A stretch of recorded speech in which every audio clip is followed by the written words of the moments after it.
Kandidato į prezidentus Eduardo Vaitkaus rėmėjai sulaukė keiksmų ir šūksnių. Vienas vyras juos išvadino vatnikais, o Vaitkų prorusišku. Supykę kandidatų rėmėjai, tarp jų ir prorusiški aktyvistai, pažėrė išminties apie NATO ir ES, žadėjo, kad jei lietuviai išrinks Vaitkų, gyvenimas šalyje pasikeis. Iki prezidento rinkimų likus kiek daugiau nei porai mėnesių. Apklausos rodo, kad Daukanto rūmų šeimininkų žmonės norėtų matyti dabartinį prezidentą Gitaną Nausėdą. Kokia televizija? TV3 žinios. O, čia į Labą dieną.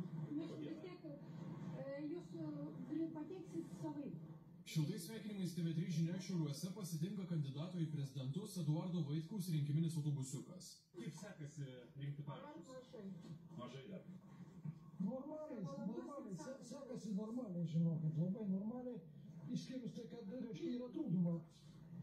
Provokatoriai, TV3 provokatoriai su kamera atėjo. Provokatoriai žurnalistus vadinantis vyras šiaulietis radikalas Žilvinas Razminas. Teisėsauga jam buvo pradėjusi ikiteisminį tyrimą dėl terorizmo kurstymo.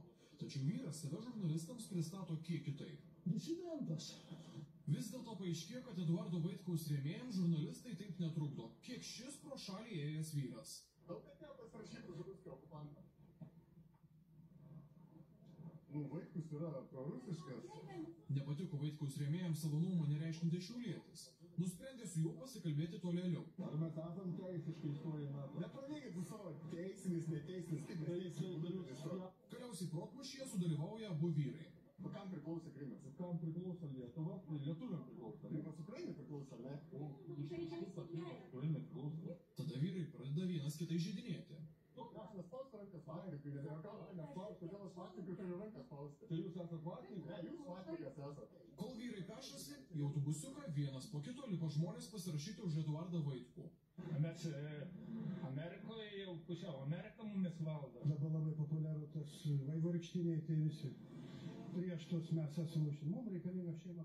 Veiksmas vyksta prie Gustuko pizzerijos, pagarsėjusios per pandemiją. Žmonės čia galėdavo valgyti neturėdami galimybių paso. Ai, Vaitkus. Žinot, aš nežinau, ką čia ir komentuoti. Naujausi Vilmorus reitingai rodo, kad Eduardui Vaitkui Daukanto aikštės rūmų šeimininku tapti nesišviečia.